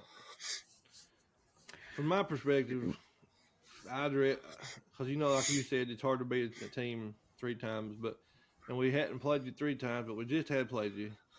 And y'all were the last ones I wanted to see, that close again because of just the history of it. I said, this is nothing about this is how we really want it. Like, it's just one of those things. You know what I mean? In the back of your head, you're kind of like that thing with you all in the first round exit for a while. I feel like at Garden for the longest time, it was Twin Springs, get back with Twin Springs, and then we'd obviously struggled with you all for the last couple of years. I just felt like it was like this can't be happening. But once you get up there and the game starts, you forget about all that. But we had a really good game up there. That I think it was close about the whole time. Y'all might have even led early. I want to say it was about, I think it ended up being about a 5 or 7 point game. I remember like me and Keith talking about this, being like, that was probably one of the best games we played that year. We really felt like it was disappointing, obviously, to lose. But we were just like, man, we played we played a pretty complete game. Everybody was involved. Keith had a great game that game. I remember him and KT went at it. Yeah, they both come out and made exchange back to back threes apiece. I think each of them made 3 or 4 or something right off the bat. Both of them come out hot. And I remember thinking early on, I said, if Keith's going to make threes, it'll be a long night for us because he wasn't he was a capable shooter, but he wasn't historically like a high percentage great 3-point shooter. But he come out and drained them. I said, this might be a long night. Yeah, and it was like one of the best games we had played. And you all beat us, and we were like, you know what, like we give it like our best shot. Like we really played a good game, and just, I mean, y'all were that year. Y'all were just a better team that year. Mm-hmm. Yeah, that's just all it is. So going into that next year, which we've kept you a lot, probably. We're kind of running. I don't want to let anything out, but I don't want to keep you too long. But we hadn't even talked about, you played for the Tennessee Travelers. I did. Years. Did going into that, for a year, I think. So that wasn't going into your senior year. Did you play that summer before that with them, or is that before him? I played my freshman year, okay. And it was good. It was, but like, you'd go on the weekend and practice. You drive to like Knoxville and practice, and then the next weekend you might be like in North Carolina playing. Yeah. And I did a year of that, and I just told my parents, I said, I just don't think this is making me any better. Yeah. I just don't really see the benefits. It was great. I mean, we got to go a lot of places. I got to play, of all places. I'm a Carolina fan, but I got to play on Duke's floor. Yeah. Got to play in Cameron Indoor, and if we'd have made it out of the bracket play in that, we'd have got to play on Carolina's floor, but we didn't get the opportunity to. But it was cool to go to those places. It was great. It was fun. I enjoyed it, but I just didn't feel like it made me any better. Yeah. So recruiting-wise, at this point, had you narrowed it down to King yet, or was that a decision you made later on in your after getting into your senior year? And who else was kind of interested at this point? King came in later because Coach Pitts he got the job. What would have been his first year was my senior year of high school. And he had seen me. They got the film from Sullivan Central my junior year. That was when he was coaching at Brentwood when we played them in the Arby's. And he got that film from Sullivan Central. And I had a pretty good game at Twin Springs. And so when he got to King, that's kind of how he started recruiting me. I really wanted to go to Wofford. That's where I really wanted to go. Mike Young was there at the time. And I guess back then it was just a little like I really liked it down there. We went to camp there every summer. When I was down there, Dustin Kearns was down there, who I think now is the head coach at Appalachian State. And he was an assistant there. And we was down there for the summer, and they showed me around. I had a really good camp there.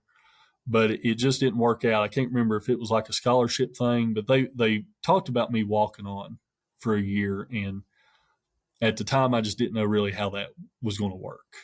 And so after Wofford kind of left the picture, it kind of came down to King, UVA Wise, and Milligan. And Lee Clark was the coach at UVA Wise. He had won the state championship at Twin Springs. So I got a lot of people want me to go there. But when we sit down and recruited, Coach Pitts kind of talked to me, and he talked to my parents. And my parents left it up to me. They said, it's up to you. And Coach Pitts basically sit down at Twin Springs with me and my parents. And he said, number one, my goal is to get you a degree. And he said, and number two, I'm going to make you the best basketball player you can be. And he said, nobody can do it better than I can. And he said, I can't guarantee you'll play, can't guarantee you'll even see the floor for me. But if you want to be the best player you can be, you'll come to me. And that was kind of how I ended up making my decision. And my senior year, like at Twin Springs, it wasn't. We knew it was going to be a struggle from the start. We weren't bad; we were just young. I was going to say, had you made that decision before the season, or was the decision to go to King? Did you make it after your senior year? I think I was like in the middle of the season, like in January, February-ish, maybe. Where did you all end up your senior year? Did you end up competing in the district still, or was it? I know you've talked before. It was a pretty rough year, but I can't remember where you said y'all finished at. We, I believe maybe we finished maybe third or fourth, probably I think fourth in the district. Then got beat by Castlewood in the district tournament in the semifinals. And they were good that year. They ended up, I believe they got beat maybe in the state quarterfinals. Gate City beat them in the region championship game. Patrick Fisher tore his ACL. I want to say maybe in the district tournament, maybe like before that. I can't really remember when he done that, but that hurt them a lot. And he tried to go against Gate City and just couldn't. Yeah. But that hurt them. But yeah, we got beat in the district semifinals that year. Go ahead, Cam. Sorry, I've been talking a little too much. No, you're good. You're good. So going from that on into college, what was the preparation like there? Was the coach already in contact with you, telling you, hey, you need to be doing this, this, and this? Was a certain like diet regimen they had you on? Like, what kind of preparation was you having to do to get ready for college? The biggest thing he did tell me is like, you need to put on some weight. Like he I was like 160 pounds, 170 pounds. I can't remember. I was just tall and lanky and skinny, and I was lifting weights at that time, but it just seemed like I couldn't put any weight on. We would do maxes and stuff, and they would go up, but my weight really wouldn't go up any. And so that preparation that summer was mainly just about being in shape, lifting weights, trying to get a little bit stronger. And I'll be honest, like no amount of preparation. People tell you, like, and Coach Pitts was a hard coach. Don't get me wrong. Jeremiah's heard me tell 100 stories on him. Nothing could have prepared me for what I was about to step into. Like people told me, like Coach McCrary told me, he's like, like he's gonna kill you, right? Like, like, and you're just like, Coach, I'm running all day. I ain't worried about that. But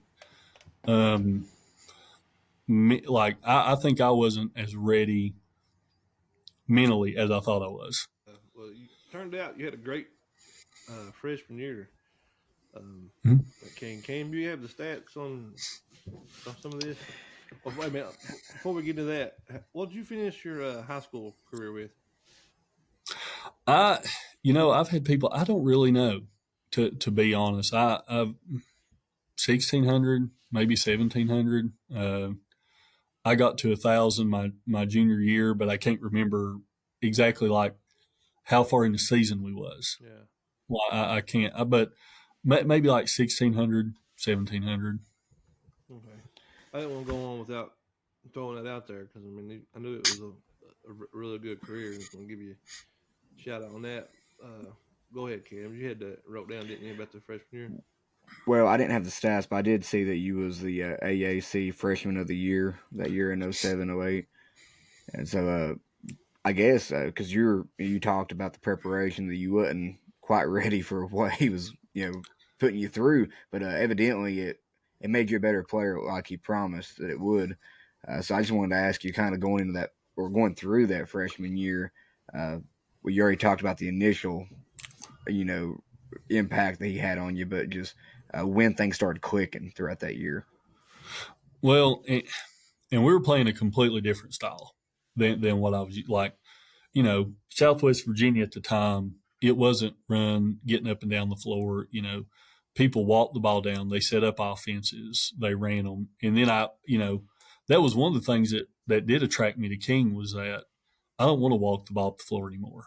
Like I want to see, I felt like I was decently athletic and I wanted to be able to run the floor and do things, like that. So the mental aspect of it, though, like when we stepped onto the floor for our first practice, like first of all, you have all the preseason stuff, lifting at 6 a.m., running the mall.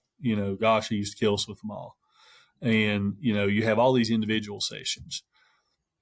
And then you start practice. And he rode me from the moment I stepped on the floor till I left. And I just remember just like people had jumped onto me before, like that it didn't bother me. But I mean, it was every day. And it was, it was always something. You're not running the floor hard enough. You're all, I remember like we would do these drills and you would go just, kind of like running a fast break and you're going up and down, up and down. And I got to where I would never get out of the drills. Like never. Like the only way I would get out is if he told somebody to sub me out. Because anytime I got out, he'd be like, every time I look over there, you're out. What are you doing? And I was like, I literally just got out. And so, but, talking later on, like when I went, I never imagined, like, I was just like, man, I hope I just want to be part of the team and get better. Like, I ended up getting to start my freshman year. Didn't think that was going to happen. But I'd say probably around when we got back from Christmas break, it really started to click for me that year. I was kind of used to the press at that point. We pressed and run, which I loved. And, I was used to that by then. I did hit a little midseason slump. And, I mean, Coach Pitts was super honest with me. He just kind of brought me in. He said, hey, you're not hitting shots right now. And I said, no, I am not. And he said, we're going to start bringing you off the bench and see if that helps a little bit. And so he was super honest with me about that. And we did that for, I think a couple weeks, and which feels like forever when you're a player because in college you're playing so many more games.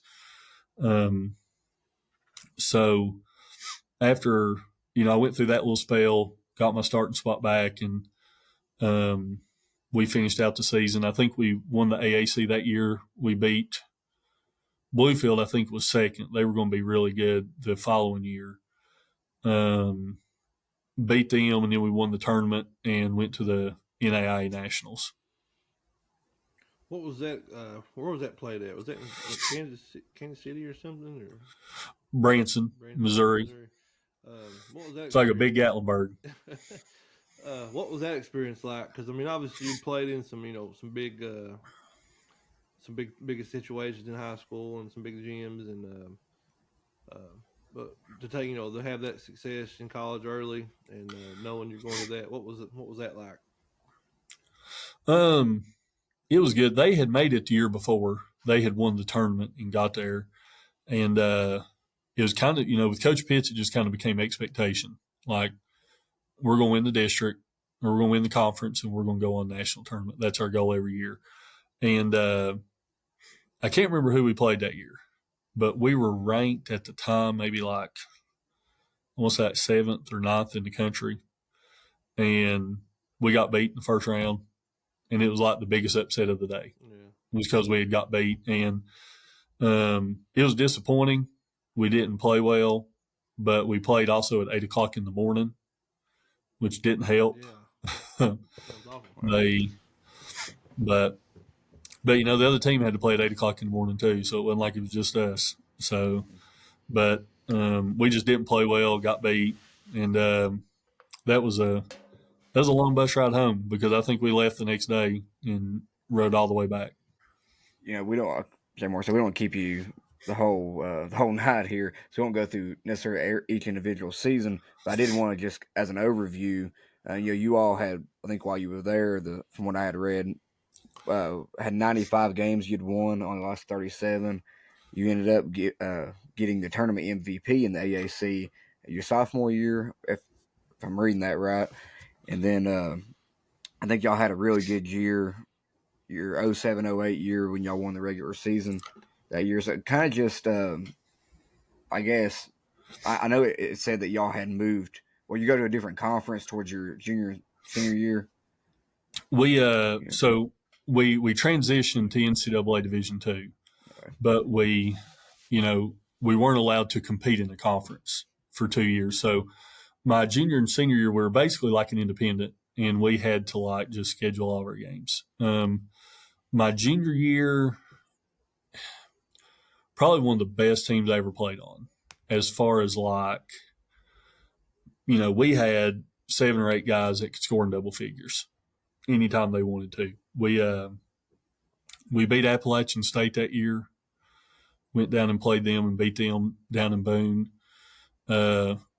We had to join this. It was called the NCCAA. It was like the National Christian College Athletic Association.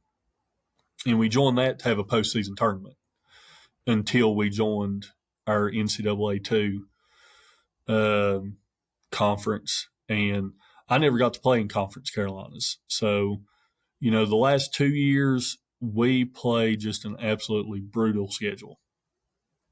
Like, we played a brutal schedule. Like, he basically made the comment one time, we'll go anywhere and play anybody. And we did. We went everywhere. My senior year, so sophomore year, Bluefield won the regular season. We beat them in the tournament that year.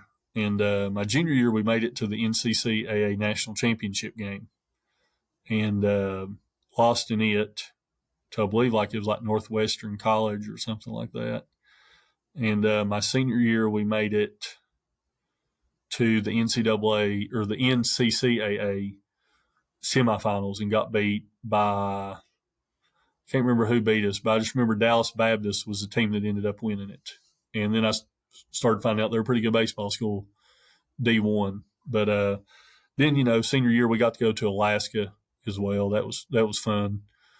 The kids from Florida didn't enjoy that as much, but it was a fun trip.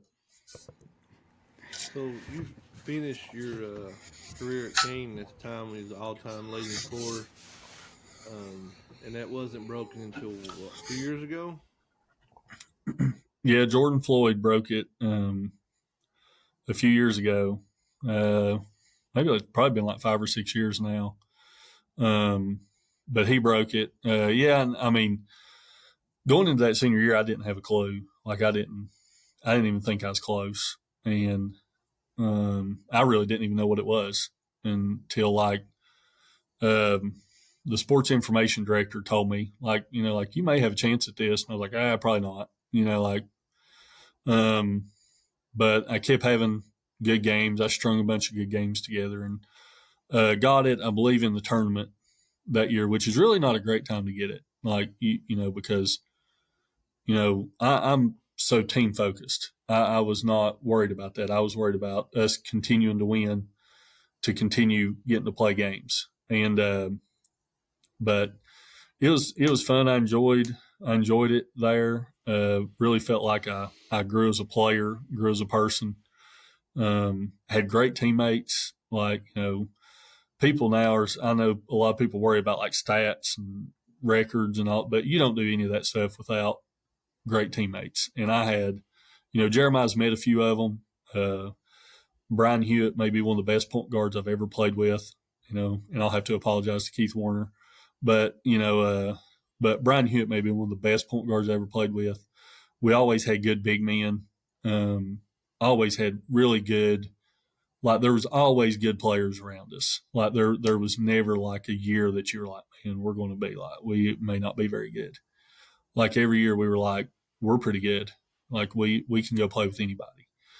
And when I graduated, I was the all-time leading scorer, and that was great. But still hadn't accomplished, I guess, like what I wanted to as far as like winning either a national championship or something like that. And Brian Hewitt ended up. I didn't know it at the time. I was a steals leader at the time when I graduated, and Brian Hewitt ended up breaking that, which was I knew he would because he was he broke it in like 3 years. Jordan Floyd broke the scoring record in 3 years, and he was absolutely phenomenal. He was a great player. He ended up on the LA Lakers Summer League that year, I think maybe when Mac was on it or something. Wow. And I wanted to mention, because you'd mentioned some of, well, Jamar had mentioned the all-time leading scorer thing as well, but you also had a lot of other marks that you hit, and I'm not sure when this article came out of how many of them still stand, but your points per game average at the time ranked third.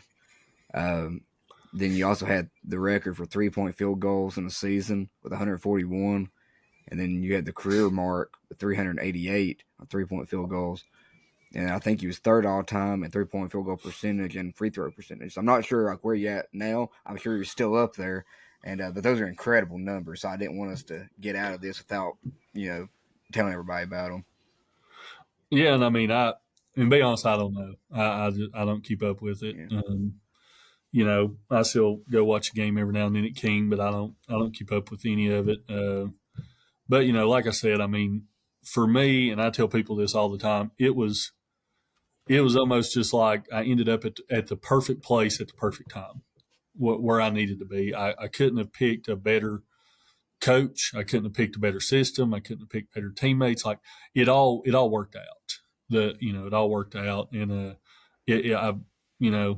going back, like it was hard. I tell people all the time stories about Coach Pitts and how hard he was on me and everything, but that kind of stuff never bothered. Like coaches getting on me never really bothered me. It was, and I always felt like they kind of were trying to get something that maybe I didn't see. And he was, no offense, but he's hands down the best coach I've ever been around. Attention to detail, second to none. That was one of the big things with him. You did what you were supposed to do. You on the court and off the court, but like as far as just picking a school, I don't think I could have ever done it. I don't know if I could have went back and done it any better than what I did. Before we move on from your playing days, we've asked everybody else this that's on our special guest, and you've played against so many different people in college and high school. But looking back, who were I guess start with maybe some of the best players you played against, who stands out, and I guess maybe the best team you ever, either whether it be college, I guess probably the best one. But is any good teams stand out, and any good players that you can think of? Who was the best you played against? Probably. Well, in high school, I mean, we played against you. I always said you were undervalued as a player just because you did, like, you was somebody you always had to keep an eye on. Like, you could, like, our biggest thing, and I know me and you talked about this one time, you said, like, you kept me from getting the rebound, the state record in the state tournament.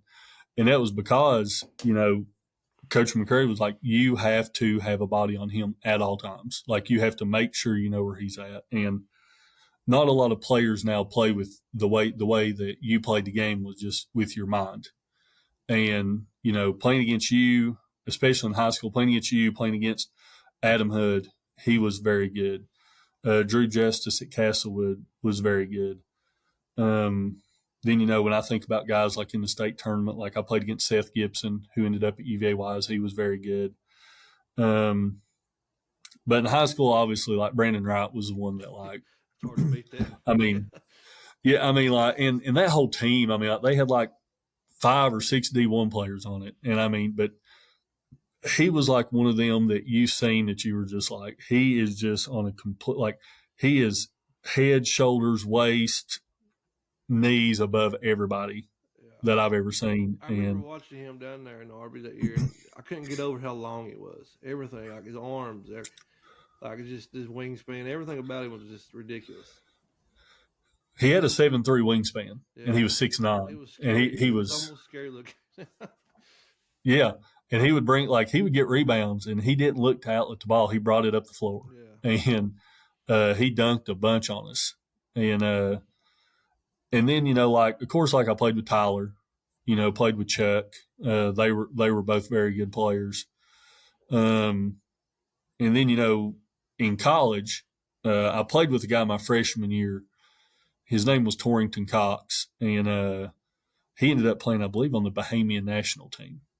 He was from the Bahamas, and he may have been one of the best players I ever played with. But him, I mean, I hate even naming players I played with in college because I'm afraid I'll miss somebody.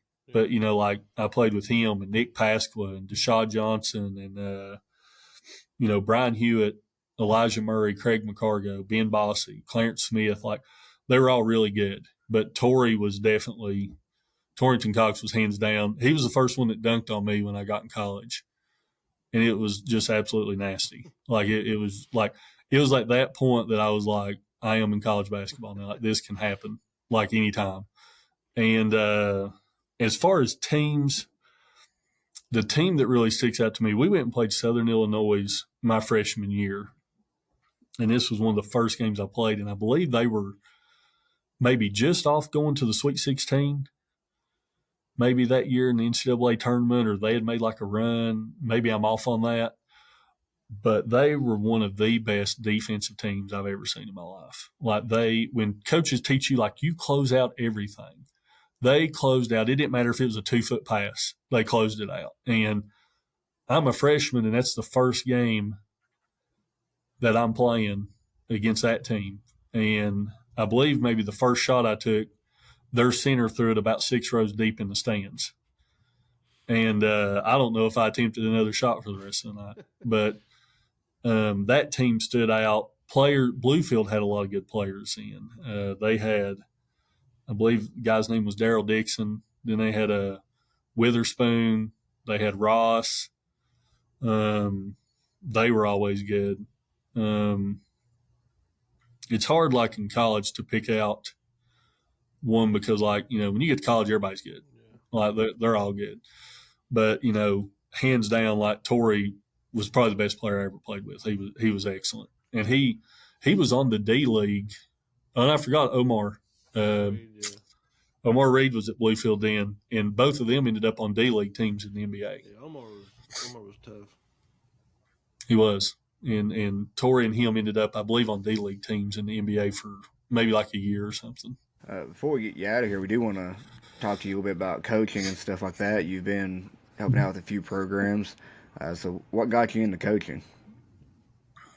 Well, when I left King, I really had no clue what I wanted to do. I got a finance degree and started out working in insurance. Didn't like it. Bounced around a little bit. Just could not find anything that I really wanted to do. And finally, like, I talked to my parents, and they said, "What do you like? You got to find something. Like, what do you want to do?" And I said, "Well, I believe I want to. I wanted to teach and coach." But at the time when I was at King, I was worried that I wouldn't be able to do like all the observation hours and stuff like that I needed to get done. So with basketball, so I decided to go back to school, and then just out of the blue, got a call from Castlewood, and went down there and interviewed and got that job, and that's kind of how I ended up into coaching. Loved it, enjoyed it. It's changed a lot. It's a lot harder to be a coach now, I think, than it was. Maybe I'm wrong on that, but it's a lot harder now. But started at Castlewood, ended up at Twin Springs. Things didn't work out there. Went to Central, and then last year had the opportunity to go down to Eastside and coach girls for the first time with Terry and Funk, and that's kind of been that's kind of a quick scope of my coaching journey. And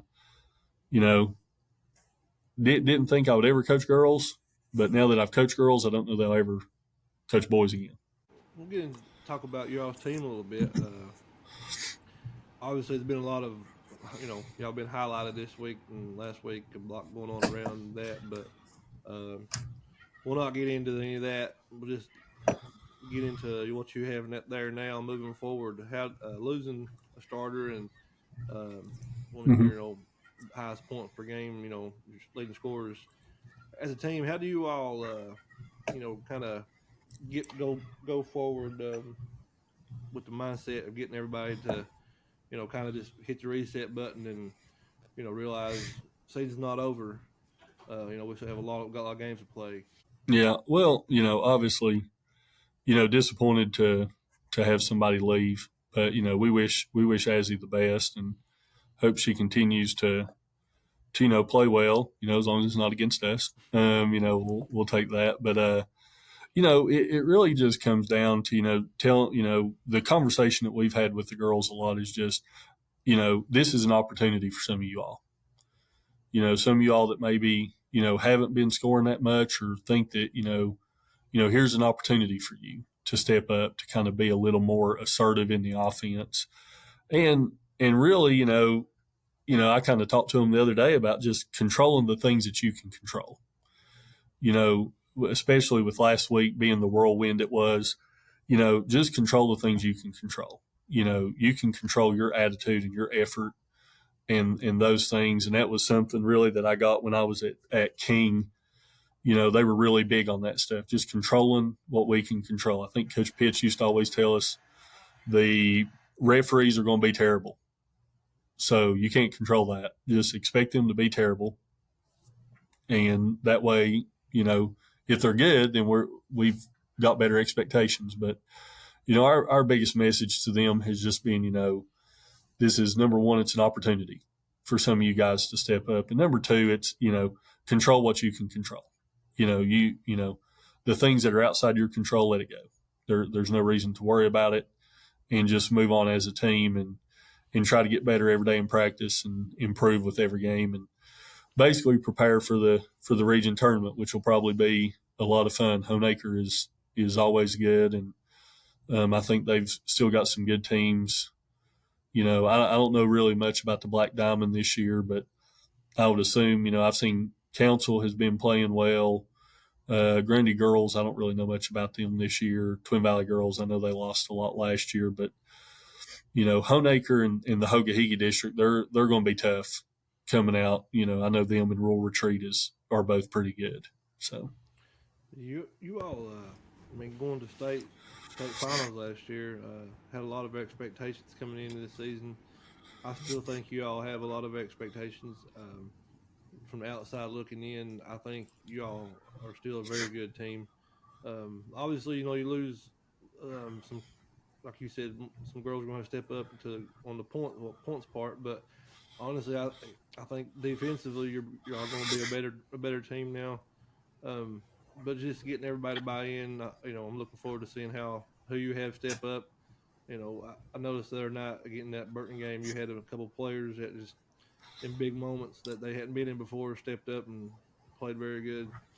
I'm going to steal a line from Jay Billis that he used to Seth Trimble. But what's the guard y'all have that's Taylor Clay. Yeah, Taylor Clay was born in a defensive stance. Yeah, I mean that's what he said about Trimble. That's the same with her. Like I've never watched her play a game where she's not in a stance. Yeah, it's almost it's wild to watch her. Like she's everywhere, and I think she gets overlooked a lot for how important she is to that team. But y'all have size. You have shooters. I think y'all are still a very good team. It's going to be a tough team to beat. Yeah, and we had the conversation about our expectations have not changed. It's not like that we're saying now, our expectations are the same. We've still got players. Taylor Clay, and I don't want to like single her out and make it like the rest of our girls are not like this. But, because we have a great group of girls, but Taylor Clay's a coach's dream. Like, she's coachable. Her attitude is great. Her effort's phenomenal. She's a great leader. She does all the right things. and she does them for the right reasons. And she's a coach's dream to have. And we've got other, and all of our girls are like that. Their attitudes are all good. They're all coming together. We're looking forward to what we're going to look like in February. And like you said, I mean, I think we still have a legitimate chance to win the region. I think we still have a legitimate chance to be where we want to be in the state tournament at the end of the year.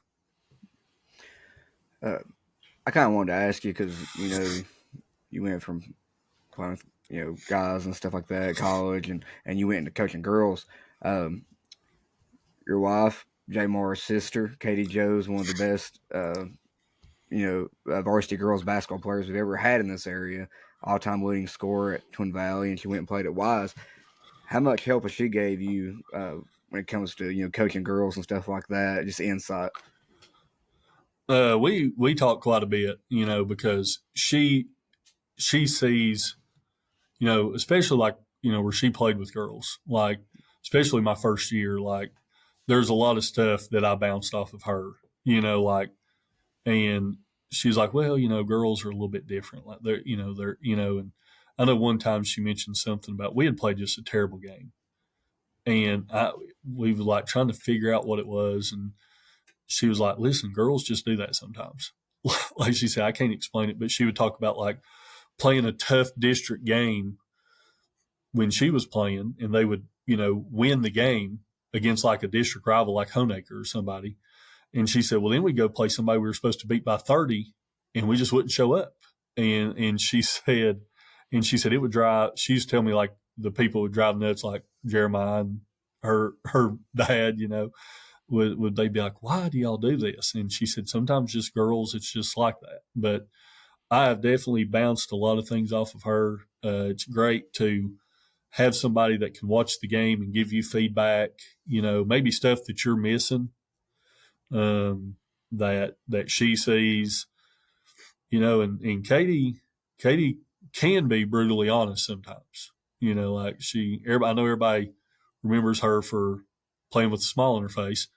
But when we're at home talking basketball, she's brutally honest, and and she gives me a lot of good feedback that I use, and she sees the game so well.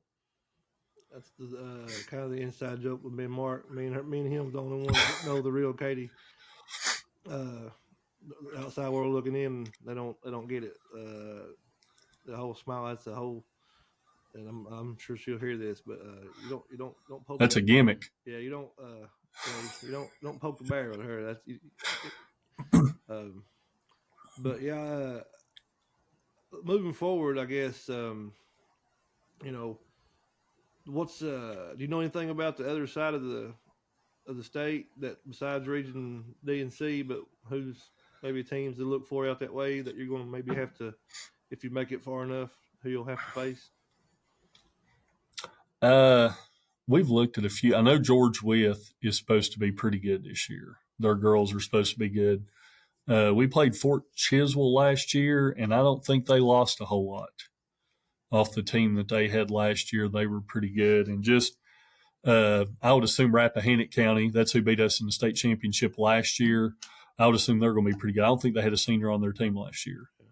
So, I would assume that they'll be somebody to look for on the other side of this. As far as like Region A and B, I don't know. But just touching on Katie, there's a reason that we don't play a lot of stuff in our house, and it's because neither one of us are really I hear people say all the time, like, well, I play stuff with my kids all the time. And I'm like, well, we can't because we're just both way too competitive. It's the reason why I just don't play anymore. I used to play a lot of pickup, and I just don't because I'm just too competitive. And I'm not as young as I used to be and as patient. So I let stuff get to me a little bit more than I used to. So, do you think we have a chance of getting her on? I know we talked about it a little bit. Do you think we can ever do that? Think you ever give in? Yeah. Listen, I'll peer pressure and just say, listen, your brother's on this podcast and you won't even go on there on it. That's a little disappointing. All the people listening, especially the ones from Eastside that's going to see her, we need y'all's help. Put a little pressure on her and tell her she needs to go on. and maybe one day we can finally get her on here. But get all the public support. Yeah, Yeah, I think she will. One day I think a time like this would be really good just because, like I come up here and she's got all the kids and I'll just return the favor and let her come up here and get on here there you go. and I'll keep the kids at the house. That'll work. Yeah. Man, we're gonna go ahead. Go ahead, Mar. Go ahead. Well, no, I was going. You got anything else? I was No, going just to gonna close say the dive. Yeah, we'll let you get out here. We know you need to get to the house. Speaking of the kids, I'd say hopefully they're all in bed. But Hey, I'd say they are right now. we really appreciate you taking the time. I know I know probably better than anybody else that y'all have a busy house, full house, going on. So Yeah. I know what it meant to for you to step away, and we appreciate Joe for letting you take the time, and appreciate you for doing it. And we'll hopefully down the road somewhere during the maybe region tournaments and stuff, might try to get you back on and talk again about what's going on. So, but we really appreciate it, man. No problem. I enjoy this stuff more than y'all know. Like it's I enjoy it, just getting on here and talking sports and memories and stuff like that from playing. It's a lot of fun. Y'all do a great job with it. And just to echo what Jay Moore said, for me, I was real young during most of the time you was playing and Jay Moore was playing, so it's for me. I like hearing it because I didn't get to witness it in person as much, so it's almost like an old story that you hear about greats and stuff playing. To hear y'all's firsthand experience is awesome. Well, when you come over, when I come over there, like I see people all the time, and they're like, "Gosh, I hated you. Like, I hated you." And of course, Keith Warner always gets brought up. They're like, "You and Lil Warner, I hated both you guys." And then we're just, and that's kind of like what I talked about the rivals. Like it was just, it was healthy and it was fun and it was what made those games special. So. Well, man, we ain't gonna keep you any longer. Like I said, I appreciate it, and I know Jay Moore does. So we thank you for coming on. Yeah, no problem, guys. Enjoyed it. Till next time, guys. We'll see you. God bless.